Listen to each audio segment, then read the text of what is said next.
आदर्श आचारसंहितेचे पालन करत मतदार जनजागृती कार्यक्रम राबवा. गटविकास अधिकारी दीप्ती गाठ. लोकसभा निवडणुकीच्या पार्श्वभूमीवर पोलादपूर तालुक्यात मतदार जनजागृती कार्यक्रम युद्धपातळीवर सुरू असून याच धर्तीवर स्वीप उपक्रमांतर्गत आदर्श आचारसंहितेचे पालन करून मतदार जनजागृती कार्यक्रम युद्धपातळीवर राबवा असे आवाहन तालुका नोडल अधिकारी तथा गटविकास अधिकारी दीप्ती गाठ यांनी बॅरिस्टर नाथ पै सभागृह पोलादपूर पंचायत समिती येथे मुख्याध्यापक शिक्षक सभेत बोलताना केले आहे. सद्यस्थितीत परीक्षेचा मोसम सुरू असला तरी परीक्षेचे योग्य नियोजन करून व्यस्त कामातून वेळ काढून विद्यार्थ्यांमार्फत पथनाट्य, चित्रकला स्पर्धा, रांगोळी स्पर्धा अशा विविध माध्यमातून आपल्या कल्पकतेने जास्तीत जास्त मतदार जनजागृती करून मतदानाचा टक्का वाढला पाहिजे यासाठी सर्वांनी प्रयत्न करावे असे आवाहन केले.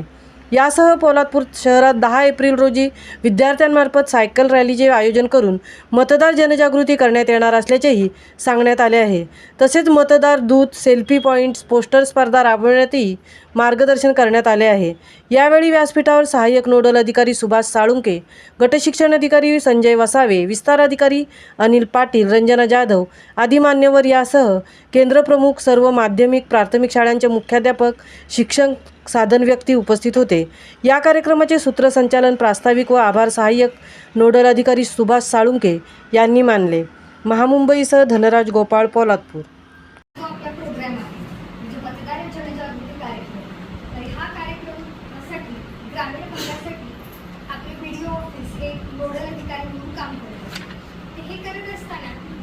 जी मतदार जनजागृती आहे ह्या मोठ्या संख्येने जर यांच्याकडे पोहोचायचं असेल तर यासाठी शिक्षण विभाग, ICDS विभाग आणि तालुका आरोग्य विभाग यांच्यामार्फत आपण या तिन्ही विभागांच्या संयुक्त विद्यमाने काम करत आहोत.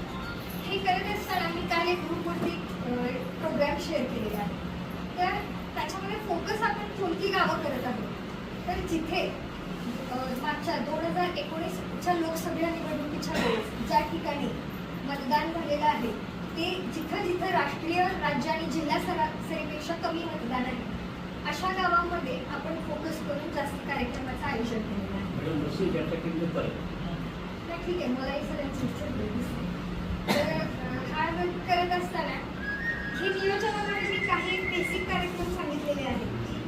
चित्रकला स्पर्धा, सायकल रॅली, रांगोळी स्पर्धा, पथनाट्य, महिला मेळावे, गृहभेटी, प्रभात फेरी. तर मी मागच्या महिन्यामध्ये 27-28 एप्रिल या 3 तारखेदरम्यान मला तर बऱ्यापैकी शाळांमध्ये चित्रकला, रांगोळी आणि निबंध स्पर्धा यांचं आयोजन केलेलं होतं. तर तुमच्या त्या ॲक्टिव्हिटीज ज्या झालेल्या आहेत त्याचे बऱ्यापैकी फोटो आपल्याला आलेले आहेत आणि आपले PC सर साधन व्यक्ती आहेत त्यांच्यामार्फत ते आपल्या भारतीय निवडणूक आयोग याच्या इलेक्शन कमिशनच्या साईटवरती सुद्धा ते आपण अपलोड करत आहोत. तर तुमच्यापैकी जर कोणाचे असे प्रोग्रामचे फोटो अजून इथे पाठवलेले असेल तर श्रीयुत भुसे सरांकडे ते तुमच्या लेवलला जे झाले त्याचे फोटोज पाठवून द्या. कसं आजकाल सगळ्यांपर्यंत पोहोचण्याचा आणि एकमेव मार्ग जर कुठला एकदम फास्ट आपल्याला जर कोणतं काम करायचं असेल तर त्यासाठी ही जी समाज माध्यमं आहेत यांचा आधार आपल्याला घ्यावा लागतो.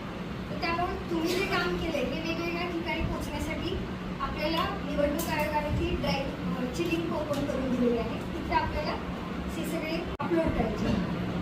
तर आता हे करत असताना तुमच्या परीक्षा आहेत 4-5-6 महिन्यावरती परीक्षा आहेत, काहींच्या आता 12 तारखेपर्यंत आहेत. ते ह्या सगळ्यांचं नियोजन करून एक आपल्या स्तरावरून प्रत्येक शाळेचे किंवा 1 ते 2 इव्हेंट व्हावेत असं मला वाटतं. आणि गरजेचे नाही की ह्यात दिले हेच करावं. म्हणजे इथं म्हटले भाऊ पथनाट्य घ्या तर पथनाट्यच.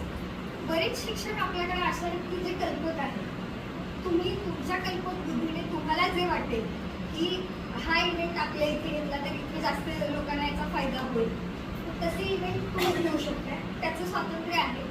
फक्त हे सगळे इव्हेंट करत असताना आदर्श आचारसंहितेचा कुठेही भंग होणार नाही